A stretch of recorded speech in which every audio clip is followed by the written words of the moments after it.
Hello dear aspirant, welcome back to Learn Show. In this video, you are going to learn most important multiple choice question of static GK. And this question are very important for Assam Direct Recruitment 2024. And this question will be taught in English and Assamese medium. Total number of multiple choice question is 60 and this is the part 1. So if you are an aspirant of Assam Direct Recruitment 2024, you can watch this video till the end. So to the first question, you can see who wrote the national anthem of India? ভাৰতৰ ৰাষ্ট্ৰীয় সংগীত কোনে ৰচনা কৰিছিল? Option A আছে ৰবীন্দ্ৰনাথ টেগৰ, B আছে বংকিম চন্দ্ৰ Chatterjee, C আছে Sarojini Naidu and D আছে মহাত্মা গান্ধী।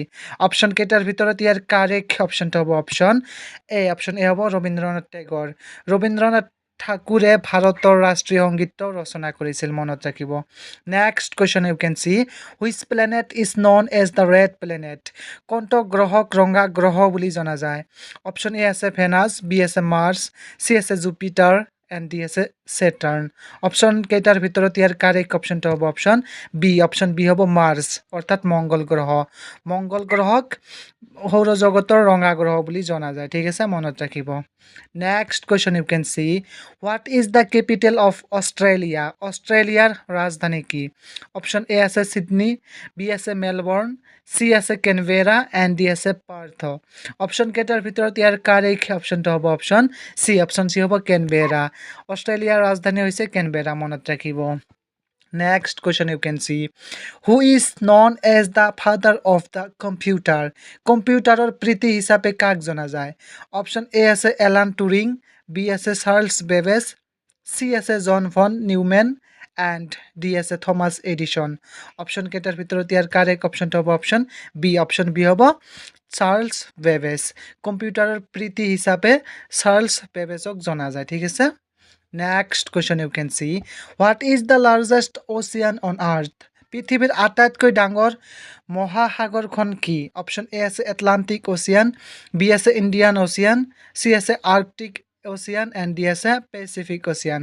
অপশ্যন কেইটাৰ ভিতৰত ইয়াৰ কাৰেক্ট অপশ্যনটো হ'ব অপশ্যন ডি হ'ব পেচিফিক অ'চিয়ান অৰ্থাৎ প্ৰশান্ত মহাসাগৰ হৈছে পৃথিৱীৰ আটাইতকৈ ডাঙৰ মহাসাগৰ, ঠিক আছে, মনত ৰাখিব। Next question you can see which country is the largest producer of coffee in the world?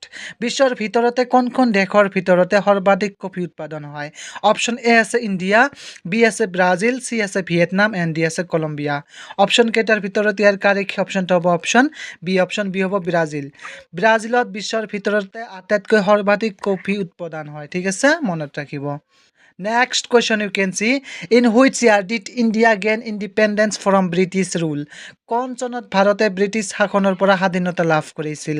Option কেইটাৰ ভিতৰত ইয়াৰ কাৰেক্ট অপশ্যনটো হ'ব অপশ্যন চি হ'ব 1947। 1947 চনত ভাৰতে ব্ৰিটিছ শাসনৰ পৰা স্বাধীনতা লাভ কৰিছিল। Next question which is the smallest বন ইন দ্য হিউমেন বডি? মানুহৰ শৰীৰৰ আটাইতকৈ সৰু হাড় কোনটো? অপশ্যন কেইটাৰ ভিতৰত ইয়াৰ কাৰেক্ট অপশ্যনটো হ'ব অপশ্যন এ হ'ব ষ্টেপছ। মানুহৰ শৰীৰৰ আটাইতকৈ সৰু হাড়টো হৈছে ষ্টেপছ। তাৰ পাছৰ প্ৰশ্ন who was the first women prime minister of India? ভাৰতৰ প্ৰথম মহিলা প্ৰধানমন্ত্ৰী কোন আছিল? অপশ্যন এ আছে ইন্দিৰা গান্ধী, বি আছে সৰোজিনী নাইডু, চি আছে প্ৰতিভা পাটিল এণ্ড ডি আছে সুষমা স্বৰাজ। অপশ্যন কেইটাৰ ভিতৰত ইয়াৰ কাৰেক্ট অপশ্যনটো হ'ব অপশ্যন এ হ'ব ইন্দিৰা গান্ধী। ইন্দিৰা গান্ধী আছিল ভাৰতৰ প্ৰথম মহিলা প্ৰধানমন্ত্ৰী, ঠিক আছে। Next question you can see which is the longest river in the world?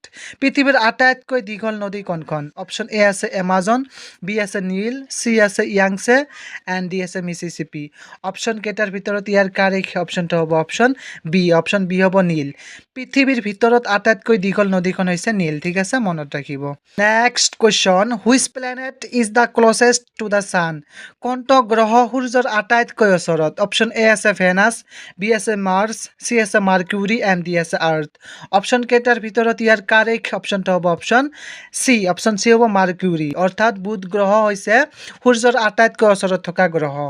Next question you can see who discovered penicillin penicillin কোনে আবিষ্কার করিলে অপশন এ আছে আলেকজান্ডার ফ্লেমিং বি আছে লুই পেস্তুৰ সি আছে মেৰি কিউৰি এণ্ড ডি আছে Gregor Mendel option কেইটাৰ ভিতৰত ইয়াৰ কাৰেক্ট অপশনটা হ'ব অপশন এ হ'ব আলেকজান্ডাৰ ফ্লেমিং পেনিসিলিন আলেকজান্ডাৰ ফ্লেমিঙে আবিষ্কাৰ কৰিছিল ঠিক আছে মনত ৰাখিব next question you can see what is the national flower of Japan জাপানৰ ৰাষ্ট্ৰীয় ফুল কি অপশন এ আছে ৰ'জ বি আছে লটাছ সি আছে চেৰি ব্লুজম এণ্ড ডি আছে টিউলিপ অপশন কেইটাৰ ভিতৰত ইয়াৰ কাৰেক্ট অপশনটা হ'ব অপশন সি হ'ব চেৰি ব্লুজম জাপানৰ ৰাষ্ট্ৰীয় ফুল হৈছে চেৰি ব্লুজম মনত ৰাখিব next question you can see which country is known as the land of the rising sun কোনখন দেশ উদীয়মান সূৰ্যৰ দেশ বুলি জনা যায় অপশন এ আছে চীন বি আছে জাপান সি আছে থাইল্যান্ড এণ্ড ডি আছে সাউথ কোরিয়া অপশন কেইটাৰ ভিতৰত ইয়াৰ কাৰেক্ট অপশনটা হ'ব অপশন বি হ'ব জাপান ঠিক আছে